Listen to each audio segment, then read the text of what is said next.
नमस्कार साथियों, एक बार फिर से आप सभी का स्वागत और अभिनंदन है। देखिए, एक बहुत शानदार और जानदार टॉपिक लेकर हम आपके सामने फिर से उपस्थित हैं।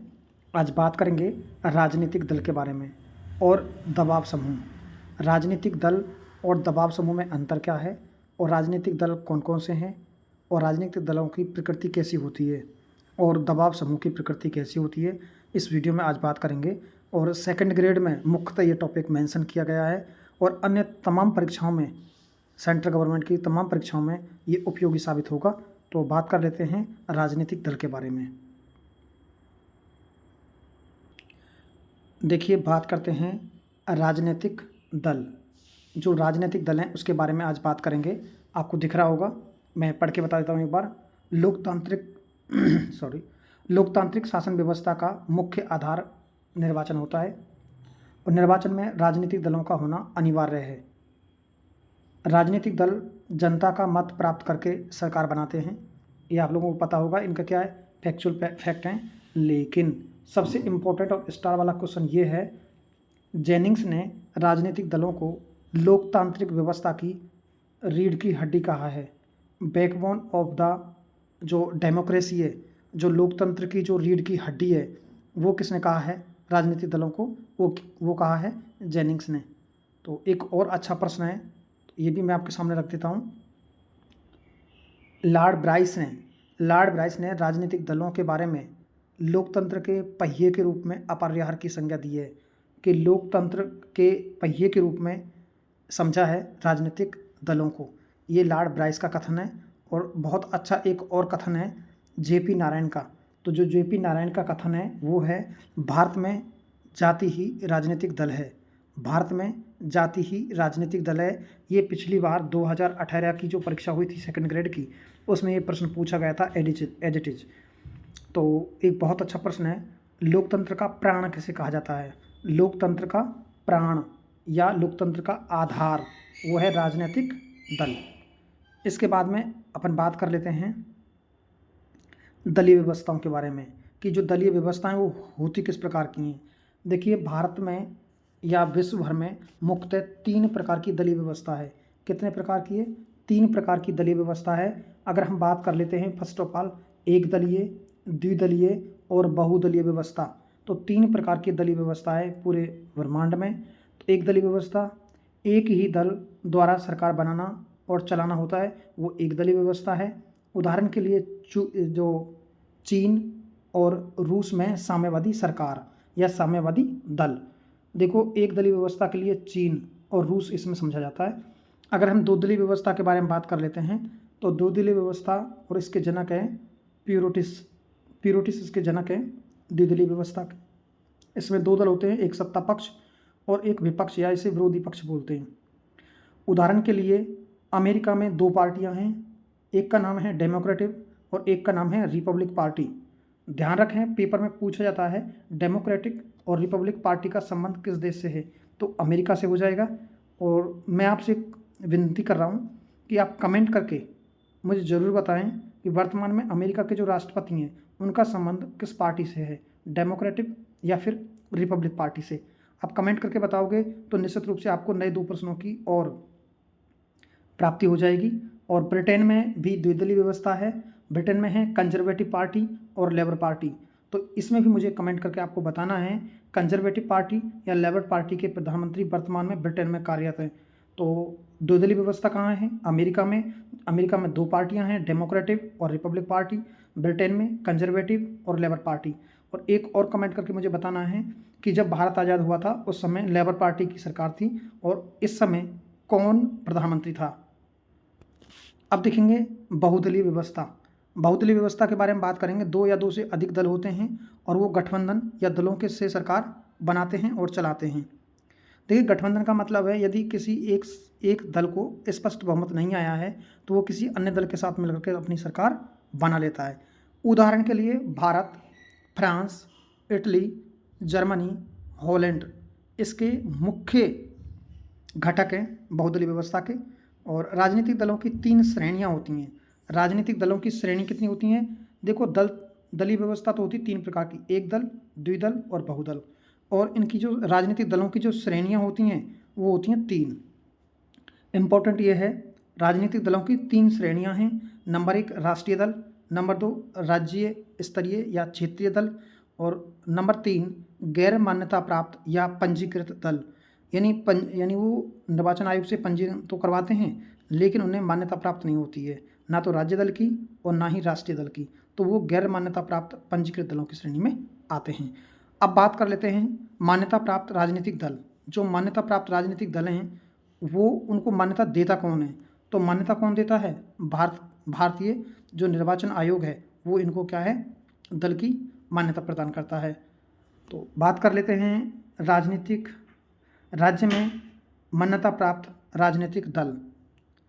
तो जो राज्य में मान्यता प्राप्त राजनीतिक दल का मतलब है राज्य दल के बारे में बात कर रहा है, ना कि राष्ट्रीय दल के बारे में।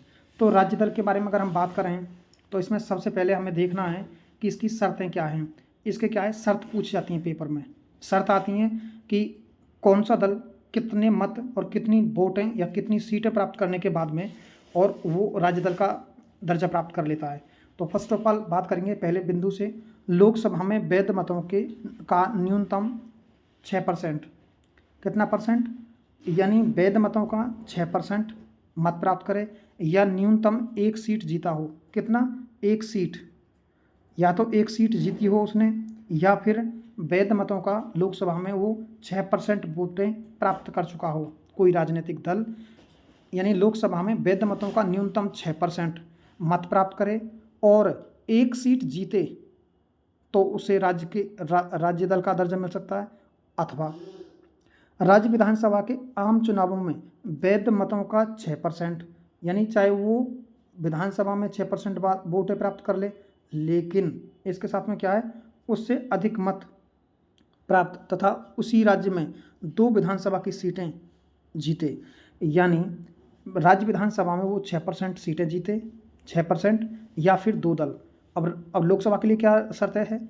6% मत प्राप्त करना या 1 सीट जीतना। 6% वोट प्राप्त करना या मत प्राप्त करना और 1 सीट जीतना। और विधानसभा में 6% मत प्राप्त करना और उसके साथ में 2 सीटें प्राप्त करना, ये भी हो सकता है। आगे दे रखा है कि राज्य विधानसभा में सीटों का 3%, राज्य विधानसभा में सीटों का 3% या 3 सीटें कोई एक प्राप्त किया हो, या तो राज्य विधानसभा में 3% सीटें जीती हों, 3% वोटें ली हों राज्य विधानसभा की टोटल की, ये वैध मत नहीं है, टोटल मतों का 3% लिया हो, या फिर 3 सीट प्राप्त की हो। जो इनमें से अधिक होगा उसके आधार पर आपको राज्य दल का दर्जा मिल जाएगा। और एक चीज़ और देखना आप, एक बहुत अच्छा फैक्ट है, यानी लोकसभा या विधानसभा में चुनाव में कुल वैध मतों का 8% प्राप्त किया हो, कोई ज़रूरी नहीं है उनको 1 सीट भी प्राप्त हो गई हो। यानी लोकसभा या विधानसभा चुनावों में कुल मतदानों का 8% वो क्या है, प्राप्त कर चुके हों। अब इधर लिखा हुआ है, इनमें से कोई भी एक शर्त पूरी करने पर निर्वाचन आयोग उसे राज्य का दल का दर्जा दे देता है तथा उसके लिए चुनाव चिन्ह देता है, जिसे कोई अन्य दल प्रयुक्त नहीं कर सकता। तो आपको समझ में आ गया होगा। अब बात करेंगे हम मान्यता प्राप्त राष्ट्रीय राजनीतिक दल।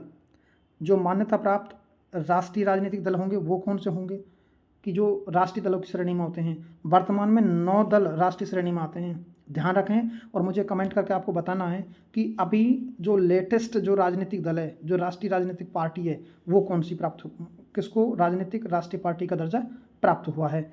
देखिए, अब इसमें बात करेंगे राष्ट्रीय राजनीतिक दल में क्या भूमिका होनी चाहिए, तब वो हो सकता है। लोकसभा या विधानसभा के आम चुनाव में, लोकसभा या विधानसभा के आम चुनाव में 4 से अधिक राज्यों में वैध मतों का 6% प्राप्त तथा राज्यों से लोकसभा हेतु 4 सीटें जीती हों। देखिए, 4 राज्यों में लोकसभा या विधानसभा के आम चुनावों में 4 या 4 से अधिक राज्यों में वैध मतों का 6% प्राप्त किया हो, 4 राज्यों में 4 या 4 से अधिक, और वहाँ से 4 सीटें प्राप्त की हों। कितनी? देखो 4% या 4 से अधिक, 4 या 4 से अधिक राज्यों में 6% वोटें प्राप्त की हों, या फिर 4 सीटें प्राप्त की हों विभिन्न 4 राज्यों से। इसके साथ में क्या है, लोकसभा में 2% सीटें विभिन्न 3 राज्यों से प्राप्त की हों, यानी 2% सीटें, यानी 100 में से 2 सीट जीती हों लोकसभा में 3 राज्यों से प्राप्त की हों, यानी लोकसभा में 2% सीटें विभिन्न 3 राज्यों से प्राप्त की हों। 3 राज्यों से अगर वो 2% सीटें प्राप्त कर लेंगे तो निश्चित रूप से उन्हें क्या है, राष्ट्रीय पार्टी का दर्जा मिल जाएगा।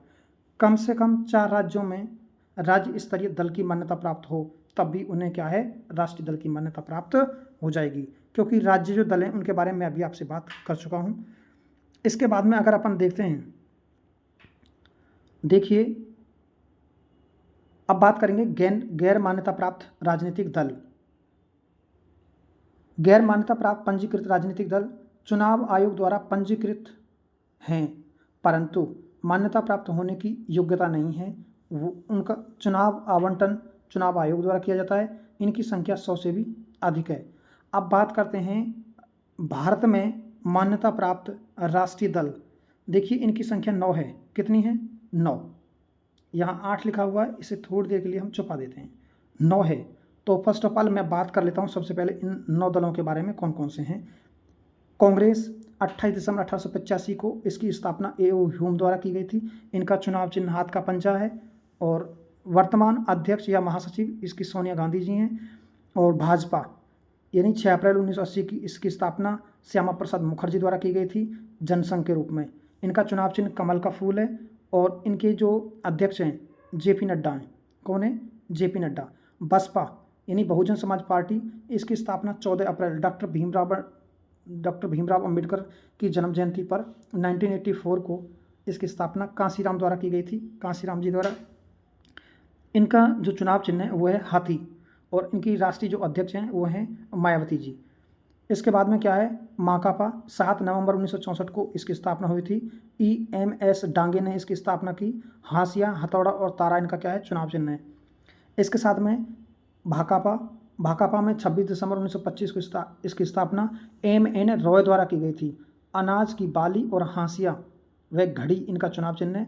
SS रेड्डी इनके क्या हैं, SS रेड्डी इनके क्या हैं, अध्यक्ष हैं। और एक और है राष्ट्रवादी कांग्रेस पार्टी, इनके शरद पवार है, इनका चुनाव चिन्ह घड़ी है और शरद पवार ने इसकी स्थापना की थी 1999 में और शरद पवार वर्तमान में इसके अध्यक्ष हैं।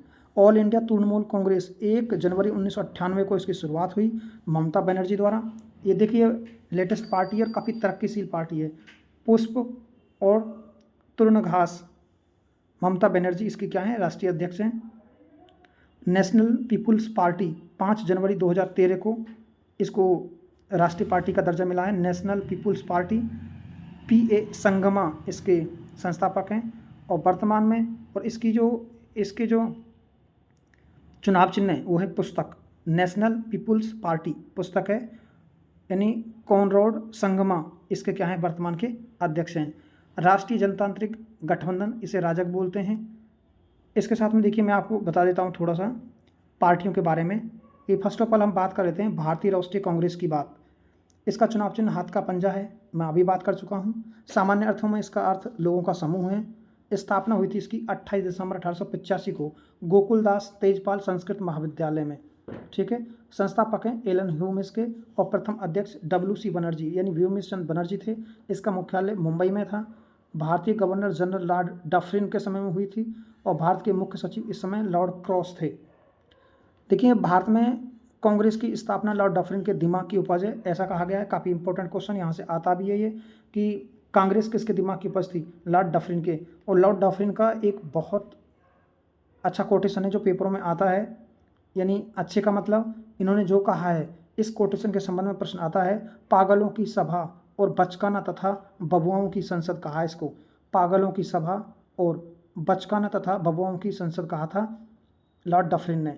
और प्रथम अधिवेशन 1885 को मुंबई में हुआ था जिसमें 72 प्रतिनिधियों ने भाग लिया था और इसके अध्यक्ष WC बनर्जी यानी व्योमेश चंद्र बनर्जी थे। इनका दूसरा अधिवेशन 1886 में कलकत्ता में हुआ था और दादा भाई नौरोजी इसके पहले अध्यक्ष थे। दादा भाई जो इसके क्या हैं अध्यक्ष बने थे, और कांग्रेस के प्रथम पारसी अध्यक्ष हैं।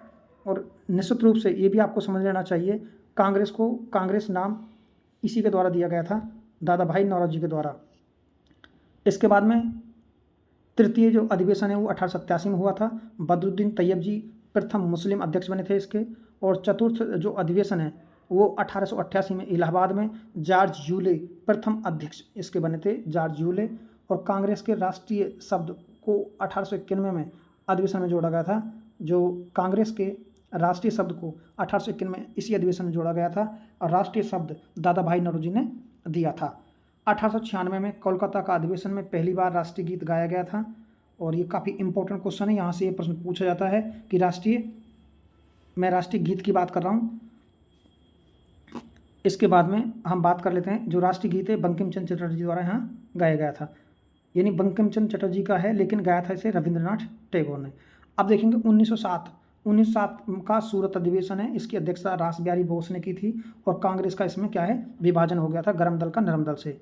फिर उसके बाद में कोलकाता अधिवेशन 1911, इसमें बिशन नारायण दत्त के द्वारा इसकी अध्यक्षता की गई थी। पहली बार राष्ट्रीय गाना, जो राष्ट्रीय गान है 52 सेकंड वाला, वो बंकिम चंद्र चटर्जी द्वारा गाया गया था, लेकिन इसे लिखा था रविंद्रनाथ टैगोर ने। और रविंद्रनाथ टैगोर की एक पुस्तक है गीतांजलि, उसमें से इसे लिखा गया है। तो ये काफ़ी इंपॉर्टेंट है, और ये प्रश्न पूछा भी जाता है कि रविंद्रनाथ टैगोर के राष्ट्रीय गान में इसे कहाँ से उद्धृत किया गया है, तो वो है गीतांजलि पुस्तक से।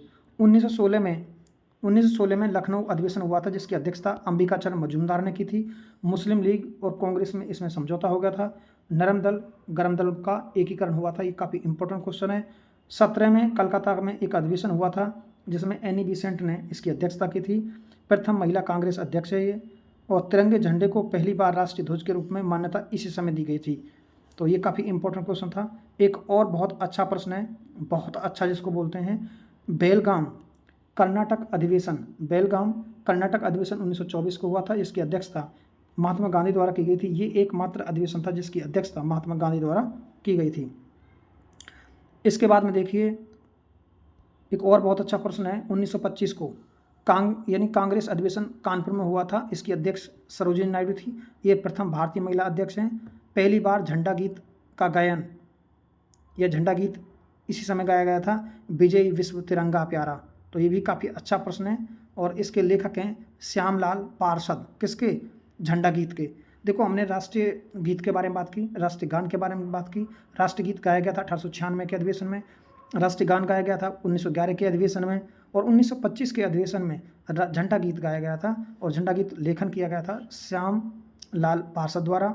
और मैंने इसकी एक ट्रिक बताई थी, सर ने कहा 2-5 कान मार दो, कान मार दो। सर सरोजिनी नायडू 2-5-1925 कानपुर अधिवेशन। इस तरह से हम इसे याद रख लेंगे। लाहौर अधिवेशन 31 दिसंबर 1928 को हुआ था, और इसकी अध्यक्षता जवाहरलाल नेहरू द्वारा की गई थी। और जवाहरलाल नेहरू द्वारा की गई प्रथम अधिवेशन की अध्यक्षता थी ये। इसके बाद में 36 और 37 के दोनों अधिवेशनों में अध्यक्ष रहते हैं जवाहरलाल नेहरू। और पूर्ण स्वराज की मांग की गई थी। सविनय अवज्ञा आंदोलन का निर्णय इसी में लिया गया था। 26 जनवरी 1930 को भारत का स्वतंत्रता दिवस मनाने का निर्णय इसी समय लिया गया था। तो ये काफ़ी इंपॉर्टेंट क्वेश्चन है ना। कराची अधिवेशन 1931, अध्यक्ष सरदार पटेल। कराची जो अधिवेशन है इसके अध्यक्ष सरदार पटेल बने थे। पहली बार मूल अधिकारों की मांग की गई थी, इसलिए सरदार पटेल को मूल अधिकार समिति का क्या बनाया गया था? अध्यक्ष बनाया गया था। एक बार देखेंगे फैजपुर अधिवेशन 1936। फैजपुर उत्तर प्रदेश में हुआ था ये फैजपुर अधिवेशन 1936। ये एकमात्र अधिवेशन था जो गांव में आयोजित किया गया था, और इसकी अध्यक्षता जवाहरलाल नेहरू द्वारा की गई थी। पहली बार संविधान सभा का गठन की मांग की गई थी सर। पहली बार संविधान सभा के गठन की मांग जवाहरलाल नेहरू द्वारा इसी समय की गई थी। और 1938 का ये हरिपुरा अधिवेशन, ये भी काफ़ी इंपॉर्टेंट है। 1938 का जो हरिपुरा अधिवेशन है इसकी अध्यक्षता सुभाष चंद्र बोस ने की थी। भारत की स्वतंत्रता के समय कांग्रेस के अध्यक्ष JB कृपलानी थे। आया होगा समझ में। और इसके बाद में राजस्थान का एकमात्र अधिवेशन वो जयपुर में आयोजित हुआ था 1948 को। ये भी काफ़ी इंपॉर्टेंट क्वेश्चन है, और इसकी अध्यक्षता किसने की थी? पट्टाभी सीतारमैया ने। कांग्रेस के सर्वाधिक अधिवेशन 10 कलकत्ता में हुए थे, और दादा भाई नौरोजी जवाहरलाल नेहरू इसके 3 बार अध्यक्ष रहे हैं। दादा भाई नौरोजी और जवाहरलाल नेहरू इसके 3 बार अध्यक्ष रहे हैं। इसके बाद में राष्ट्रीय कांग्रेस पार्टी राकापा एनसीपी चुनाव चिन्ह इनका घड़ी है। स्थापना 25 मई 1998। शरद पवार कांग्रेस पार्टी से मतभेद होने के बाद इसका आविर्भाव हुआ था। इसके बाद देख लेते हैं भारतीय जनता पार्टी। देखिए भारतीय जनता पार्टी की स्थापना जब हुई थी वो एक जनसंघ के रूप में हुई थी। जनसंघ के रूप में श्यामा प्रसाद मुखर्जी द्वारा इसकी स्थापना की गई थी और ये 1951 में जनसंघ पार्टी की स्थापना श्यामा प्रसाद मुखर्जी द्वारा की गई थी, क्योंकि ये इनका जो मतभेद था, जो अंतरिम सरकार थी, जो टेम्परेरी सरकार थी जवाहरलाल नेहरू की, उस समय इनका मतभेद हो गया था कांग्रेस से अलग होने के बाद में और जनसंघ पार्टी की स्थापना की थी। तो इसके बाद में वर्तमान में जो इसके अध्यक्ष हैं वो JP नड्डा जी हैं और प्रथम अध्यक्ष थे इसके लाल कृष्ण आडवाणी, क्योंकि 1980 में यानी भाजपा के रूप में लाल कृष्ण आडवाणी ने इसको स्थापित किया था और लाल कृष्ण आडवाणी इसके क्या थे, अध्यक्ष थे।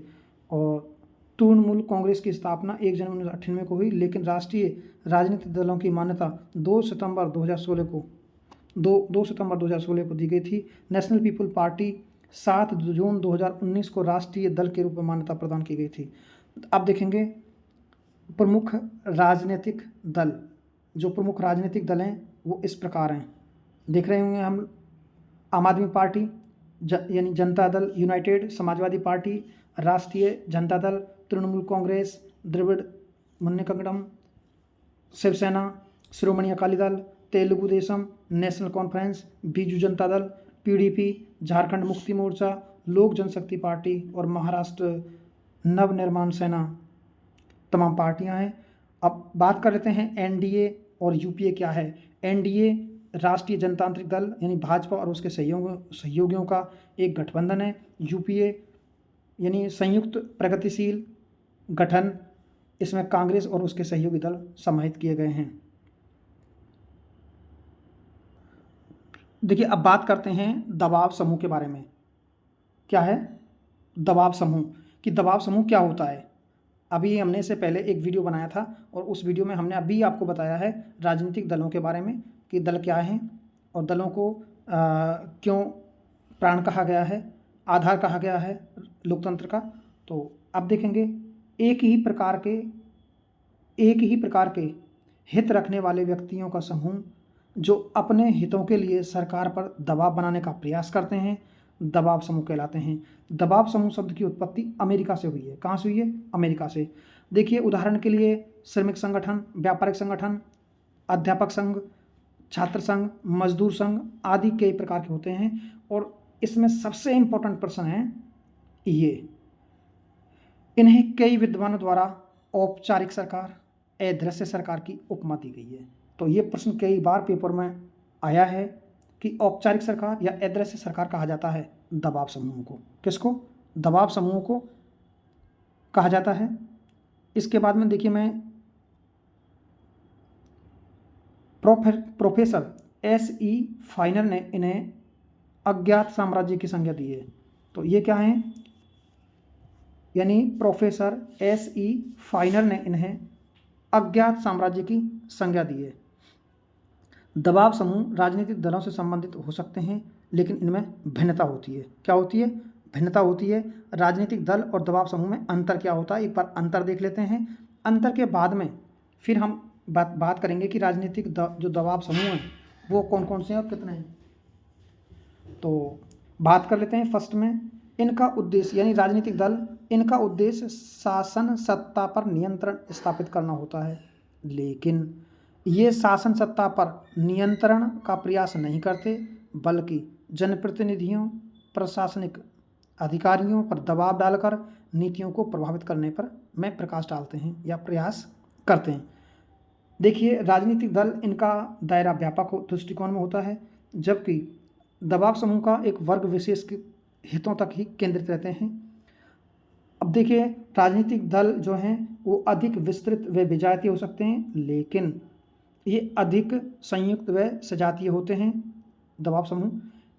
अब बात करें राजनीतिक दल, एक सदस्य एक ही दल में सदस्य होता है, एक सदस्य एक ही दल का सदस्य होता है, लेकिन दबाव समूह में एक व्यक्ति एक से अधिक समूहों का सदस्य हो सकता है।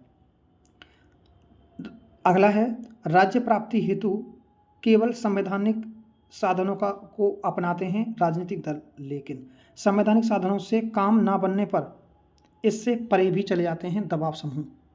अब हम देखेंगे भारत में क्रियाशीलता या क्रियाशील दबाव समूहों को 4 भागों में बांटा गया है। जो भारत में क्रियाशील जो दबाव समूह हैं उनको कितने भागों में बांटा गया है? 4। एक तो है संस्थापक दबाव समूह, एक है सामुदायिक दबाव समूह, असामुदायिक दबाव समूह, एक है प्रदर्शनकारी दबाव समूह। यानी 4 प्रकार के दबाव समूहों का उल्लेख किया गया है। संस्थापक दबाव समूह, सामुदायिक दबाव समूह, असामुदायिक दबाव समूह और प्रदर्शनकारी दबाव समूह। तो इन सब के बारे में हम अच्छे से डिटेल से थोड़ी जानकारी दे देते हैं, क्योंकि यही मस्ट और इम्पोर्टेंट हैं, यही पेपर में पूछे जाते हैं। तो संस्थापक जो दबाव समूह, इनके बारे में थोड़ा सा देख लेते हैं। ये राजनीतिक दलों, विधानमंडलों, सेना नौकरशाही आदि में सक्रिय रहते हैं। एक चीज़, जो विधानमंडलों में यानी अर्थात जो विधानसभाओं के चुनाव होते हैं उनमें क्या ये सक्रिय रहते हैं। ये राजनीतिक दलों के आंतरिक संगठन होते हैं। जो संस्थापक दल समूह होते हैं ये क्या है?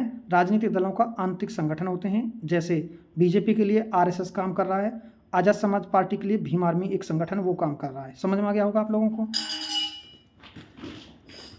कर्मचारी के संगठन में भी आते हैं, यानी कर्मचारी के संगठन भी इसी में क्या है? समाहित किए गए हैं, जो संस्थापक दबाव समूह हैं। अब बात करेंगे सामुदायिक दबाव समूह। इनका उद्देश्य वर्ग विशेष के विशिष्ट हितों की पूर्ति करना होता है। जो सामुदायिक होते हैं एक समुदाय विशेष के वर्ग विशेष के लिए काम करते हैं। जैसे कृषक संघ अभी आपने देखा होगा, एक किसान पार्टी थी और जो किसान संघ था और किसानों के लिए उन्होंने लड़ाई लड़ी और जो 3 जो काले कानून थे जो मोदी सरकार द्वारा पास किए गए थे उनको फिर से क्या है कैंसिल करवा दिया था सरकार ने। तो निश्चित रूप से इस तरह से किसानों का एक संघ भी हो सकता है। कर्मचारी संघ व छात्र संघ इत्यादि इस प्रकार के संगठन होते हैं। असामुदायिक दबाव समूह, असामुदायिक का मतलब कि इनका संबंध समुदाय से नहीं होता है। फिर क्या है?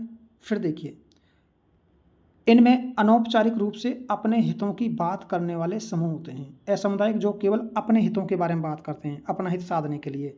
ये संगठित संघ नहीं होते हैं। इसमें धार्मिक समुदाय, जातीय समुदाय, युवा तुर्क, गांधीवादी और या समुदाय आदि होते हैं। अब जैसे आप लोग देख रहे होंगे कुछ अभी संगठन हैं जो पनपे हुए हैं, वो केवल अपने हितों को साधने के लिए, अपनी वाहवा लूटने के लिए, और वो राजनीतिक दलों पर क्या है? प्रेशर डालते हैं, दबाव डालते हैं। यानी प्रदर्शनकारी दबाव समूह। प्रदर्शनकारी दबाव समूह क्या होते हैं? इसमें वे समूह आते हैं जो अपनी मांग को मनवाने के लिए अवैधानिक तरीके अपनाते हैं। अवैधानिक का मतलब है जो कानूनी तरीकों से ऊपर उठ करके अपनी बात को मनवा लेते हैं। उदाहरण के लिए दंगे, हिंसा आदि। जैसे उदाहरण के लिए अभी मणिपुर में ये दंगा पनपा हुआ है। कुछ गुट हैं और 2 जो वहाँ की जनजातियाँ हैं उनके अपने अलग अलग गुट हैं और वो क्या है? दंगे फसाद कर रहे हैं और मणिपुर आज जल रहा है। बड़ी शर्म के साथ इसे मैं बोल रहा हूँ, बहुत प्रॉब्लम का विषय है हमारे देश में। और नेता सिर्फ सत्ता चाहते हैं, जनता की भलाई नहीं चाहते, और राजनीतिक पार्टियां हैं वो अपना अपना सीख रही हैं। अब देखते हैं भारत में इस प्रकार के दबाव समूह पाए जाते हैं। व्यापारिक दबाव समूह भारत में सबसे ज़्यादा प्रभावी माने जाते हैं। तो ये एक प्रश्न है, पेपर में पूछ लिया जाता है आपसे कि वो कौन सा समूह है जो भारत में सबसे ज़्यादा प्रभावशाली है। वह है व्यापारिक दबाव समूह। इसके बाद में थोड़ा सा मैं और बात कर लेता हूँ आप लोगों से। व्यापारिक दबाव समूह ने नियोजन का पूर्ण समर्थन किया, लेकिन उसी के साथ निजी क्षेत्र में विकास के लिए तथा करों में बढ़ोतरी न करने के लिए सरकार पर दबाव बनाने का प्रयास किया है। देखो, एक बहुत अच्छा प्रश्न मैं यहाँ समझा देता हूँ आपको। भारत में ट्रेड यूनियन के उदाहरण, कांग्रेस से संबंधित जो कुछ ट्रेड यूनियन है उसका नाम तो है इंटेक। जो कांग्रेस के लिए काम करता है वो तो है इंटेक। भाजपा से संबंधित भारतीय मजदूर संघ दबाव समूह, जो भारतीय मजदूर संघ दबाव समूह वो भाजपा के लिए काम करता है। इंटेक है वो काम करता है कांग्रेस के लिए। साम्यवादी दलों से संबंधित एटक एटक एक संगठन है। इसके बाद में देखेंगे कि किसान दबाव समूह में निम्नलिखित मांगे हैं, तो ये मांगे हो जाएंगी, ये मांगे आराम से देख लेंगे। और इसके बाद में दलीय आधार पर इनका क्या है, विभाजन किया गया, जो मैं अभी बता चुका हूँ आपको। तो निश्चित रूप से देखिए, मैं आपको थोड़ा सा इधर बता देता हूँ। छात्र दबाव समूह भारत में दलीय आधार पर आधारित हैं। कांग्रेस से संबंधित ये 9 अप्रैल 1971 में NSUIA, ये कांग्रेस संबंधित है, छात्र दबाव समूह संगठन है ये। और एक है बीजेपी से संबंधित है, और इसका नाम क्या है, ABVP है। और CPI से संबंधित है, इसका नाम है AISF। और CMI इससे संबंधित है SFI। और CPI इससे संबंधित है AISA। तो निश्चित रूप से दबाव समूह के संबंध में आपको ज़रूर समझ में आया होगा। यदि आपको वीडियो पसंद आया है तो चैनल को सब्सक्राइब जरूर कर दें, क्योंकि चैनल अगर आप सब्सक्राइब कर लेंगे तो परीक्षाओं से जुड़ी तमाम खबरें आपको नोटिफिकेशन के जरिए प्राप्त होती रहेंगी। तो आप कमेंट करके ज़रूर बताना आपको वीडियो कैसा लगा। वीडियो अगर पसंद आया चैनल को सब्सक्राइब जरूर करना। आज के लिए इतना ही, थैंक यू, विदा लेते हैं।